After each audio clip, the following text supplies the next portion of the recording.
Welcome to the Stone Church Podcast, a series of conversations inspired by Sunday messages we hope will spark your curiosity and encourage you in your faith journey.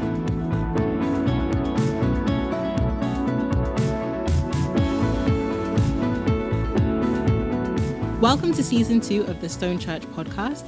My name is Tomi Olujide, and I am joined by one of Stone's wonderful worship leaders and creative team members, Adaeze. Hi. And we are also joined by our Stone Church lead pastor, Godfrey Adderley, affectionately known as Pastor G. Hello. This season, our discussion is centered around the Heart of Stone, which was a series of sermons Pastor G delivered a few months ago that spoke to the mission and vision of Stone Church. But before we delve into that, I thought it would be important to explore why we have a mission statement. I think it would be rare to find a church these days that doesn't have some sort of mission statement on a wall or a slogan on their building. So, just to start with a light, easy question, is it really that important to have a mission statement, or is this some aspect of corporate or leadership culture that has crept into the church? Is that a light enough question for you? Not too polarizing? Yes, thank you so much. Well, to speak about the mission of the church, I think it's important to realize that this is something that we get from Scripture. We get our mandate of what we're called to do from Scripture. And so whether it's looking at the Great Commission or really all of Scripture, we kind of get direction of what we're supposed to be focusing on. But we also acknowledge that we live in an information age. And people have short attention spans. I just want you to imagine if Martin Luther would have put his 95 thesis on TikTok. No one would have watched it long enough. And so I think sometimes having a mission and vision statement that you can put before people that's memorable can help us stay focused, help us stay on mission as a faith community, as individuals, and really answer the question, where do we focus our activity? That's really good.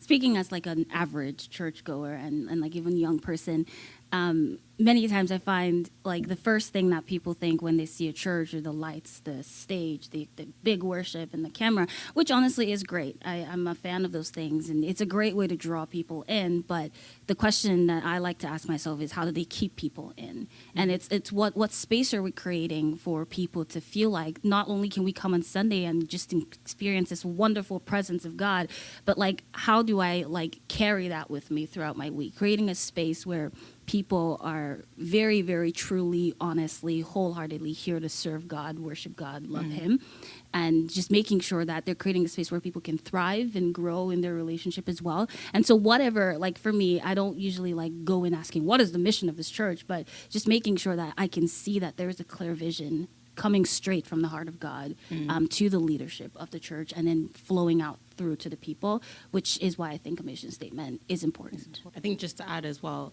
it does make a difference, you could say, in terms of just going to church, just attending, and also being a member of the church. I think once somebody has a feeling of, oh, this is why I go to this church, like being able to know and understand and also quote and believe in the mission statement as well really makes a difference in terms of just, going every Sunday to actually being a part of the church. Right. Yeah. Thank you for those different or interesting perspectives. And with that said, given that it is important in the life of a church, how does the church go about defining their mission statement? Is there a committee, or do we hire a consultant or a wordsmith? And if yes, can I have the job? Yeah, there are churches that hire people to come and work with their staff in refining their mission statements. Some churches have their board decide. Others have groups or committees. Sometimes the pastor decides what the mission statement will be in consultation with church leaders. And some denominations or particular churches, that's kind of governed by a broader body. They say, hey, here is your mission, and follow it. Our current mission statement at Stone Church is kind of a fusion between the Great Commandment and the Great Commission.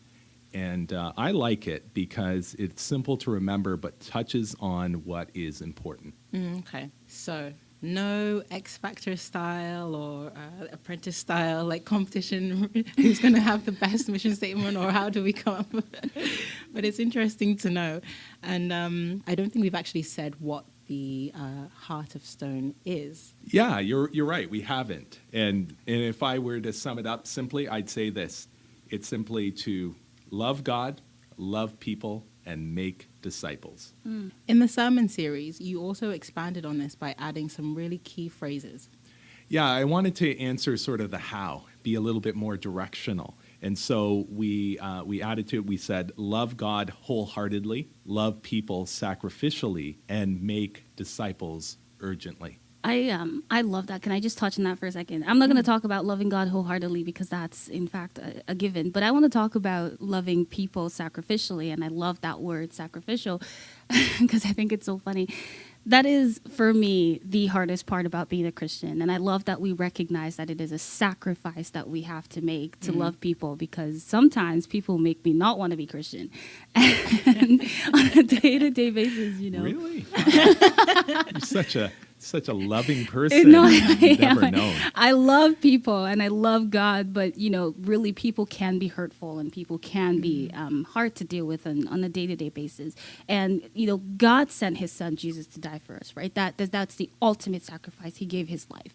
And he's never asked us to, like, do anything close enough to that. Like, obviously, when we give our lives to Christ, he's not actually asking us to take a knife and kill ourselves. But, you know, we're giving him all that we are. And the best that we can do is also like sacrificing whatever way we can, and loving people sacrificially, I think, is a really, really, really important thing. And so I love that little part, because it just reminds me every day that everything that I do flowing out of me is for Christ and for God. And We are definitely going to talk about loving people sacrificially. Stay tuned for that. And I do think you put that in there on purpose, Pastor G. I think it's a point that a lot of people would have many things to say. This is probably a good place for us to wrap up this episode, because in our next episode, we're going to discuss the first statement from the Heart of Stone, which is love God wholeheartedly. I can't wait, and spoiler alert, there's also going to be some wild antics from Pastor G's childhood involving magic tricks, swallowing pennies, and other mishaps that you won't want to miss. Bye, everyone. Bye. Bye. Thanks for listening to the Stone Church podcast. For more information, visit us online at stonechurch.ca.